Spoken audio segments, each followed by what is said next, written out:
뉴스가 나가는 동안 유가증권 시장 외국인 드디어 순매도로 전환이 됐습니다. 어제와 그제같이 대규모 매물만 좀 안 나왔으면 좋겠는데 어쨌든 프로그램 매물, 외국인 매물 부담을 계속 안고 가는 시장입니다. 자, 이런 시장 어떻게 대응해야 될지 3인의 전략에서 알아보도록 하겠습니다. 오늘 이 시간에는 머니투데이 방송의 이학명 전문위원과 SK증권의 고승희 연구원 두 분과 함께합니다. 안녕하십니까? 네, 안녕하세요. 시장 중심이 되는 키워드를 알아봅니다. 5위부터 3위까지의 키워드를 화면을 통해서 확인해 보도록 하겠습니다. 오늘의 5위 키워드는 창투사 급등, 벤처 붐 기대입니다. 창투사 주가가 급등하고 있습니다. 새 정부의 중소기업과 벤처 활성화 움직임이 급등 요인으로 작용하고 있습니다. 4위 키워드는 BOJ 추가 양적 완화 검토입니다. 일본 정부와 BOJ가 경기 부양 공동 성명을 준비 중인 것으로 알려졌습니다. 엔화의 추가적인 약세가 예상됩니다. 3위 키워드는 인텔 시간의 급락입니다. 인텔 주가가 시간의 거래에서 하락했습니다. 인텔의 실적은 예상치를 소폭 웃돌았지만 향후 실적에 대한 부담감이 반영된 것으로 보입니다. 일본 정부와 BOJ, 일본 중앙은행이죠. 경기 부양 공동선언을 준비 중인 것으로 알려졌습니다. 다음 주에 BOJ 회의가 있는데 아무래도 돌아가는 분위기 보면은 최근에 약간 주춤했지만 계속 엔저를 유인할 모양새로 비춰집니다. 우리 시장에도 아무래도 좀 영향이 있을 것 같은데 고승희 연구원은 어떻게 보세요? 예, 경기 부양을 위한 일본 정부의 스탠스는 명확합니다. 아베 총재 그리고 BOJ 모두 경기 부양을 위한 통화 확대 정책에 찬성을 하고 있고요. 이에 따라서 엔화의 추세적 약세는 불가피하다고 봅니다. 핵심은 엔화의 약세 속도인데요. 저희는 4월까지는 약세 속도는 완만할 것이다라고 보고 있습니다. 그렇게 보고 있는 이유는 아베 총재가 얘기했던 엔달러 기준 90엔이 적정하다. 현재 그 레벨 수준에 거의 근접해 있습니다. 그리고 두 번째로는 글로벌 외환 시장에서 볼 수 있는 투기적 포지션이 엔화 약세 쪽에 베팅을 줄이고 있는 모습입니다. 그래서 엔화 같은 경우에는 추세적 약세는 맞지만 4월까지는 약세 속도는 둔화될 것이다라고 보고 있고요. 결국에는 핵심은 시장에 어떠한 영향을 미칠 것인지 여부인데요. 저희는 엔화가 국내 시장에 미치는 영향은 제한적이다. 다만 개별 업종으로 봤을 때 엔화에 민감한 자동차 업종 같은 경우는 센티멘트가 계속적으로 안 좋을 수 있다라고 보고 있습니다. 지금 현재 시장은 글로벌 리스크가 크지 않은 상황입니다. 그래서 엔달러 환율이 올라간다고 해서 국내 시장이 추세적으로 꺾일 거냐, 거기에는 그렇지 않다라고 생각하고 있습니다. 엔화의 추가적인 약세는 좀 불가피할 것으로 보여지는데 문제는 속도 자체가 좀 조절됐으면 하는 점, 그게 좀 시장의 바람인 것 같습니다. 엔화 약세가 추가적으로 전개될 경우 자동차주에 관해서 전략을 이 시간에 2번 정도 확인해 봤는데 실제 실적에 미치는 영향보다는 심리적인 요인이 크다는 점, 그 점도 참고해서 접근할 필요가 있을 것 같고요. 자, 이제 IT주 미국에서 실적 발표가 시작됐습니다. 인텔 실적을 발표했는데 이익이 예상치보다 아주 소폭 웃돌았지만 주가는 시간에서 좀 하락을 했고요. 아무래도 앞으로의 실적에 대한 부담감이 반영됐다고 봐야 될까요? 어떻게 봐야 될지, 또 우리 시장에는 또 영향이 없을지 이런 부분 이학년 위원이 좀 말씀해 주십시오. 네, 인텔은 말씀하신 대로요. 우리나라 시간은 오늘 새벽이죠. 미국 시간으로 보면 이제 장 마감 후에 실적을 발표했습니다. 매출이라든가 이익은요, 시장의 컨센서스보다 소폭 상회하는 실적을 발표했습니다. 물론 그 전에는 주가가 2.5% 정도 오른 채 마감이 됐는데 문제는 바로 직후에 실적만 나왔을 때 보면은요, 실적 발표할 때 보면 시간에서도 강보합으로 막 나갔는데 조금 있다 시간이 지나면서 이제 결국 계속 얘기가 나오면서 실적 가이던스를 발표하면서 완전히 뒤바뀌었습니다. 일단 1분기 매출에 대해서는요, 예상 시장의 어떤 컨센서스보다 상당히 조금 낮은 한 4~5% 정도 부족한 정도의 예측치를 발표하면서요, 분위기가 쌓여지면서요, 결국 5% 이상 시간에서 급락했기 때문에요. 일단 미국 시장 금요일장, 오늘 밤 열릴 미국 금요일장에서 인텔은 아침에 출발을 상당히 분명히 안 줄 가능성이 크겠습니다. 이유는 명확하죠. PC에 대한 의존도가 상대적으로 큰 게 인텔인데요. PC 판매가 부진하고 여전히 사람들이 새로운 기기인 태블릿 PC 쪽에 많은 사람들이 관심이 몰려 있다라는 것이 시장의 핵심이 되겠습니다. 또한 인텔의 실적이 많이 좋아질 것이라고 기대했던 사람들의 일부의 논리는 바로 그동안 크게 기대를 모았던 윈도우 8입니다. 다만 윈도우 8이 시장에서 생각할 만큼의 어떤 히트를 치지 못한 것으로 알려지고 있다는 것이 바로 이번 인텔에 대한 부정적인 어떤 전망이 나오게 된 직접적인 요인이었습니다. 다만 우리나라 국내 IT 기업 및 미국의 IT 기업들에 대해서 이렇게 큰 악영향을 끼치지는 않을 거라고 봅니다. 왜냐하면 제가 주초에 이미 한 주간에 대한 이슈를 얘기할 때도 말씀드렸던 기억인데 인텔에 대한 그 실적 전망에 대한 기대치가 워낙 낮아져 있습니다. 그리고 향후 전망도 극히 불투명한 상태이기 때문에요. 오늘 그런 실적 가이던스 발표가 그렇게 여타 IT 업종에까지 미치지는 않을 거라고 저는 일단은 기대를 하고 있습니다. 특히 우리나라에서는 영향이 거의 없다라고 저는 생각하고 있습니다. 왜냐하면 지금 우리나라에서 IT에 잘 나가는 것들이라고 얘기하는 것들이 대부분 PC보다는요 스마트 기기 쪽에 많이 집중된 것이 현실 아닙니까? 우리나라에서 현실적으로 PC를 조립하지도 않는 거로 제가 알고 있습니다. 대기업들이요. 그런 상황에서 크게 의미는 없다라는 생각 갖고 있습니다. 여전히 IT를 보면 삼성전자와 삼성전자 관련 회사 그리고 그 SK 하이닉스에 대한 장기 매수 의견 확인드릴 수 있겠네요.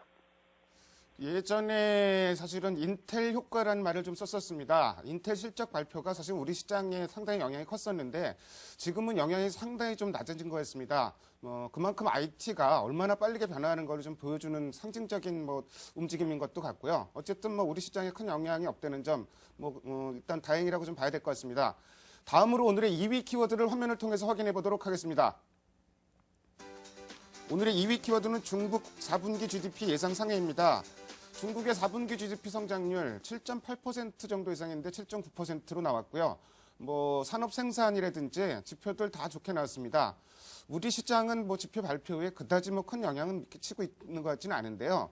고승희 연구원이 중국 오늘 발표된 지표 좀 해설 좀 해주세요. 예, 먼저 중국 4분기 GDP는 앞서 말씀하신 것처럼 7.9%가 나왔습니다. 시장 예상치인 7.8%를 상회하는 수준이고요. 시장에서는 12월 중국 수출 지표가 예상치를 큰 폭의 상회를 하면서 이미 중국 GDP는 예상치를 상회할 수 있다라고 예측을 하고 있었습니다. 그런데 중요한 점은 중국 경기가 3분기 저점을 확인을 했다는 것이고요. 우려했던 경착륙은 없고 연착륙에 성공을 했다는 점입니다. 그리고 세부적으로 봤을 때 산업 생산이라든지 소매 판매라든지 전부 다 지속적으로 전반적으로 개선되고 있는 모습입니다. 여기서 또한 주목해야 될 것은 고정자산 투자인데요. 시진핑 정부가 출범을 함에 따라 통상 중국에서는 신정부가 출범을 하면 고정자산 투자가 늘어납니다. 특히 중앙정부를 중심으로 늘어나는데요. 중국의 GDP에서 차지하는 투자의 비중이 60% 내외라는 점을 감안을 했을 때 향후에 중국 GDP는 지속적으로 개선될 가능성이 높다고 보고 있습니다. 결국에는 핵심은 시장에 어떠한 영향을 미칠 것인가라는 부분인데요. 중국 관련주에는 지속적으로 센티멘트는 좋아질 것이다라고 보고 있습니다. 다만 4분기 실적 같은 경우에 중국 전통주인 그런 화학이라든지 철강 같은 경우는 실적이 좋지 않습니다. 그래서 실적 시즌에는 중국 관련주가 부진할 가능성이 높습니다. 그렇다면은 이 기회를 어떻게 활용을 할 것인가의 문제인데요. 2013년도에는 중국 성장률은 지속적으로 좋게 나올 것입니다. 8% 내외 계속적으로 나올 걸로 보고 있고요. 이에 따라서 4분기에 실적 시즌에 중국 전통 소재주인 화학이라든지 철강이 조정을 받을 때는 분할 매수로 대응을 하는 것이 바람직하다라고 보고 있습니다. 일단 속도가 여전히 어떻게 될지는 좀 미지수라는 그 점이 조금 답답한 것 같고요. 얼마 전에 저희가 이제 춘절 관련주로 좀 앞당겨서 좀 점검을 해본 바가 있는데 이제 다음 주 정도부터는 본격적으로 관심을 가져도 좋을 것 같습니다. 이학년 의원이 춘절 관련주 다시 한번 좀 점검해 주십시오. 네, 그거도 다시 한번 확인드리겠는데 좀 단기적으로 볼 만한 것들과 장기적으로 정말 시장의 좀 변화가 모멘텀이 될 만한 것들을 좀 구분해서 볼까 합니다.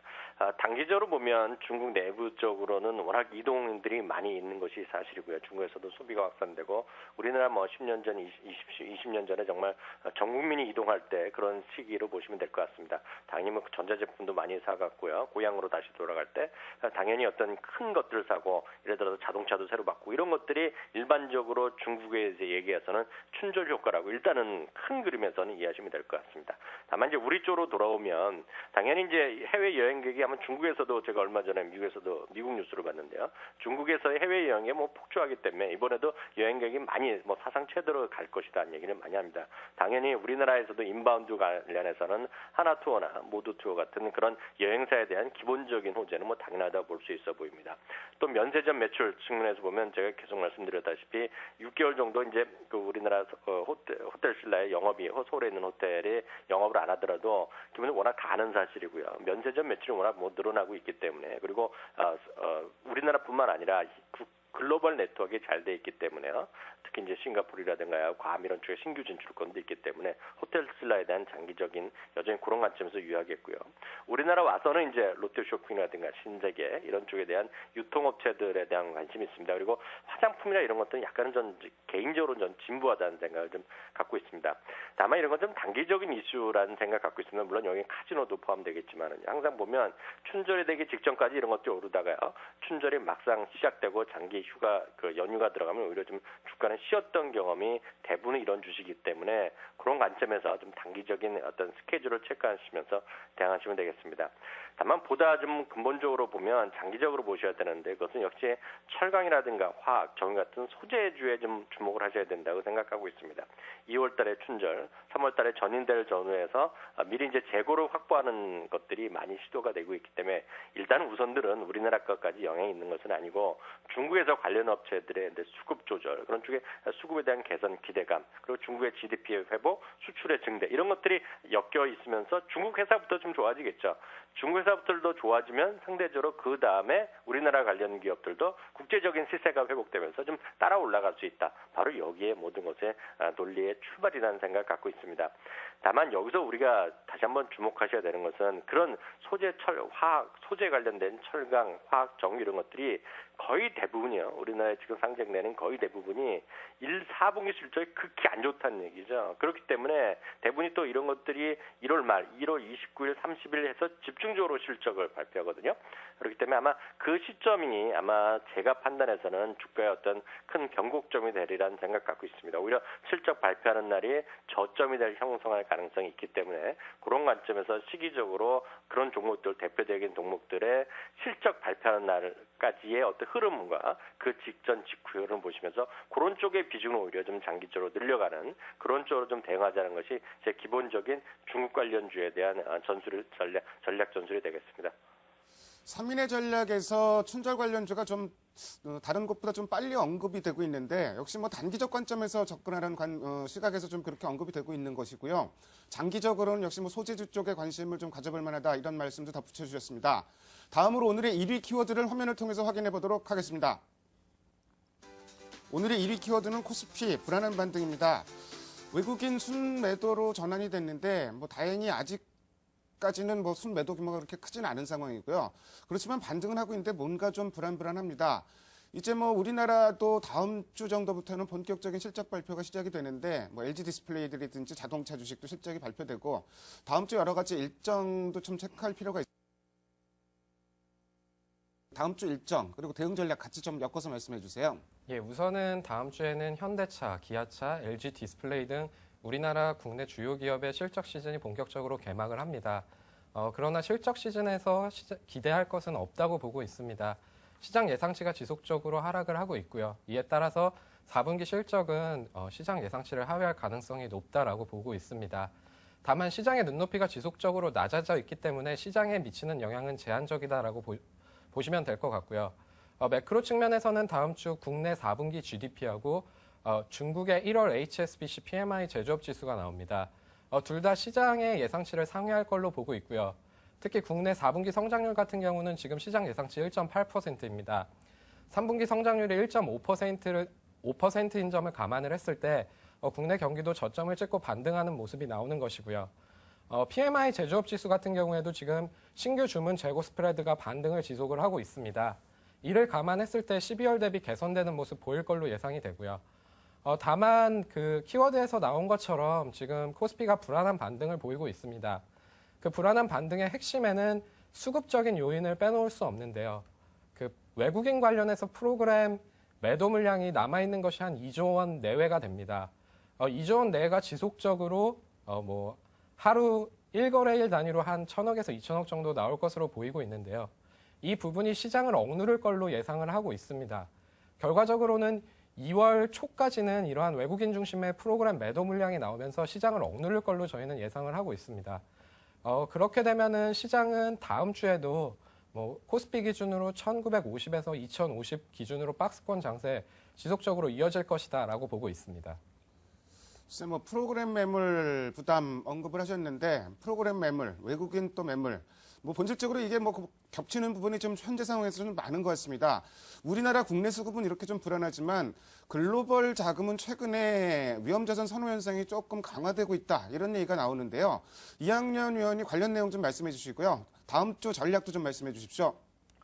네, 그런 내용을 많이 보셨을 겁니다. 그 뉴스나 이런 데 신문지상에서 많이 보셨을 텐데. 하여튼, 지금 글로벌 그 시장에서요, 위험 자산에 대한 선호도가 높아지고 있는 것은 분명히 사실입니다. 특히 이런 것을 좀, 우리나라 관련된 신흥시장 측면과 미국 측에서의 입장 좀 양분해서 볼 필요가 있겠는데요.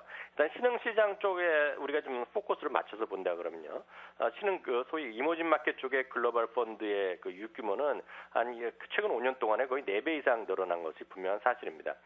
그리고 1월 첫 주만 보더라도요, 주간 단위로 74억 달러가 들어왔거든요. 이머징 마켓 펀드요. 그것은 이제 사상 최고로 많이 들어온 것에 분명합니다. 이렇게 된 것은 당연히 선진국을 중심으로 했던 재정 위기에 대한 불안 심리가 조금씩 가라앉고 있는 것이 사실이고요. 따라서 위험 선호에 대한 심리가 높아졌기 때문에 상대적으로 이머징 쪽으로 돈이 좀 많이 몰린 것도 사실이 되겠습니다. 그래서 결국 지금 현재 기준을 보면은요, 글로벌 주식형 펀드에서 이머징 쪽의 총 구매가 거의 8천억 달러이기 때문에 역시 사상 최고 수준은 커져 있는 것이 분명합니다.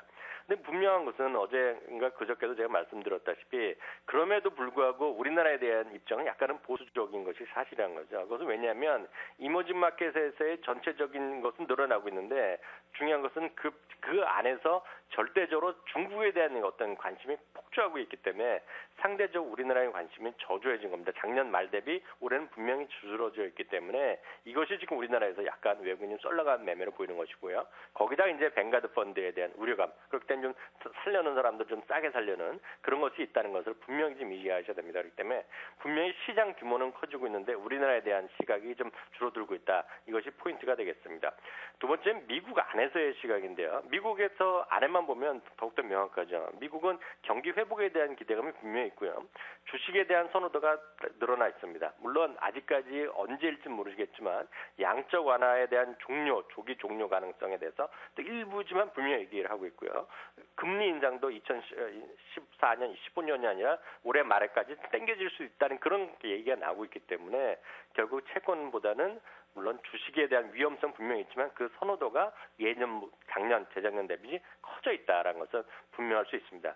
이런 결과를 보여주는 중요한 예가 있죠. 우리 시청자분들 많이 들어보셨을 겁니다. 요즘 뱅가드 때문에 또 많이 얘기 들어보셨는데 뱅가드가 이제 미국 기준으로 보면 3위라고 보시면 될 것 같고요. 그 ETF 그런 기준을 보면 2위 하는 회사가 블랙락이라는 회사가 있습니다. 블랙락 회사가 최근에도 이머징 마켓 펀드를 또 새로 설정해서 거기에 또 상당히 들어왔다는 얘기하는데 이머징 마켓 펀드 자체에 블랙락의 주가 추이를 보시면 오늘 하루만 해도 4% 이상 주가가 올랐습니다. 4.4% 올라갔고요. 월간으로도 12.6%가 올라갔습니다. 그래서 1년, 2년 단위가 아니라요. 사상 최고가 수준에 불과 몇 달러까지 도달했습니다. 그 자체가 에코티에 대한, 즉 주식에 대한 어떤 선호도가 높아져 있기 때문에 당연히 자산운용사인 블랙락의 주가 자체가 올라가고 있는 그런 그림으로 우리 시청자분들이 그냥 쉽게 이해하시면 좋을 것 같습니다. 다만 단순하게 대응 전략 다시 한번 참고드릴까 합니다. 미국에서는요, 지금 하여튼 긍정적인 시각이 조금씩 늘어나고 있는 것은 분명히 말씀드릴 수 있습니다. 다만 우리나라는 지금 상대적으로 부진하다는 거죠. 앞서 말씀드렸다시피 뱅가드에 대한 우려감이 있고요. 두 번째는 4분기 실적이거든요. 4분기 실적은 미국도 마찬가지지만 우리나라가 지금 가장 중요한 것이 중국 때문에 주가가 올라갈 수 있는 그런 모멘텀이 있는 소재, 철강, 경기 민감 대형주 플러스 여러 가지들이 지금 실적에 대한 우려감 때문에 움직이지 못하고 있다고 저는 이해하고 있습니다. 그렇기 때문에 이런 이번 실적이 다 나올 1월 말 정도에 집중되기 때문에 코스피 대형주들이요. 이때까지는 좀 시장을 좀 참고 기다리셔야 된다는 생각 갖고 있고 여전히 프로그램 매물 부담도 앞서 연구원님 말씀하셨던 대로 현실적인 어떤 장벽이 되고 있는 것은 분명합니다. 지금은 어찌 보면 참고 기다려야 되는 시기라는 생각 갖고 있고요. 지선 1973은 분명히 재확인될 수 있겠습니다. 글로벌 자금의 흐름과 우리 시장 수급 뭐 완전히 거꾸로 좀 움직이고 있는 모습인데요. 어쨌든 뭐 시장이 좀 개선되기 위해서는 수급의 개선이 좀 선행돼야 되는 점 좀 답답하기도 합니다. 지금까지 5가지 키워드를 통해서 오늘 시장의 흐름을 살펴봤습니다. 오늘 두 분 말씀 잘 들었습니다. 감사합니다. 감사합니다.